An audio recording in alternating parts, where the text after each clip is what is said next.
My aunt spread rumors I was sleeping around when I got pregnant at 19. When her precious daughter got pregnant, I revealed at the baby shower that the father was her husband's married brother. Now their whole family is destroyed. 4 years ago, I found myself pregnant after a birth control failure with my boyfriend Daniel. We were young but committed, both working steady jobs, saving money, and ready to build a life together. Daniel proposed right away, and despite our age, we had a solid plan for our future. Enter my Aunt Margaret, the self-proclaimed matriarch of our family's moral standards. The moment she heard about my pregnancy, she turned my life into a living hell. It started with subtle digs at family dinners, comments about loose girls and children having children, but it quickly escalated into a full character assassination campaign. She'd corner relatives at family gatherings, spinning elaborate tales about how I must have been sleeping around because no decent young man would get a girl pregnant without planning. She even had the audacity to tell people she'd seen me with different guys around town. Complete lies, but the damage was done. Her rumors spread through our extended family like wildfire. The worst part? Her lies reached Daniel's conservative family. His parents started pressuring him to demand a paternity test, nearly destroying our relationship. It took months of stress and tears to repair the damage she caused. Throughout all this, her precious daughter Rachel would sit there with this smug little smile, clearly enjoying watching her mother tear me down. Over the years, Margaret never missed a chance to use me as a cautionary tale. At every family gathering, she'd parade Rachel around like a trophy,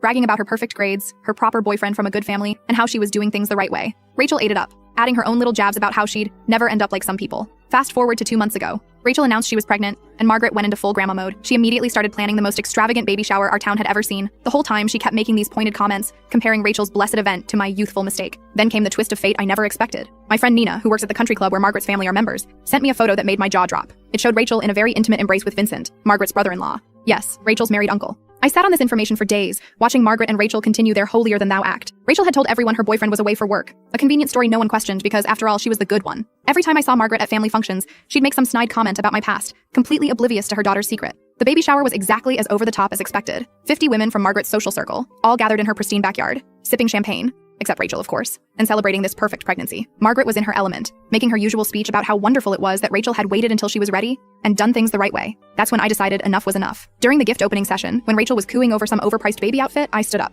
The timing was perfect. Vincent's wife Octavia had just arrived late to the party. Actually, Aunt Margaret, I said loudly enough for everyone to hear, I think there's something you should know about doing things the right way. The room went silent. I pulled up the photos on my phone and started passing them around. The father isn't Rachel's boyfriend who's away for work. It's Uncle Vincent. They've been having an affair for over a year. The chaos that followed was spectacular. Rachel burst into tears, immediately confirming everything. Margaret started screaming, her perfect makeup running as she realized her carefully constructed image was crumbling. Octavia, who had just picked up her phone to look at the photos, let out this gut-wrenching sob that silenced the entire party. Someone called Vincent, who was confronted over speakerphone in front of everyone. He confessed to everything, begging Octavia for forgiveness while Rachel screamed that they were in love. The baby shower descended into complete chaos. Women rushing to gather their purses and leave, Margaret trying to control the damage, and Octavia having to be physically restrained from going after Rachel. In the aftermath, Octavia has filed for divorce. Vincent moved out of their family home and is apparently trying to make things work with Rachel, who's dropped out of college. Margaret has become a social pariah. Turns out her country club friends don't look kindly on women who shame teenage mothers, while their own daughter is having an affair with her married uncle.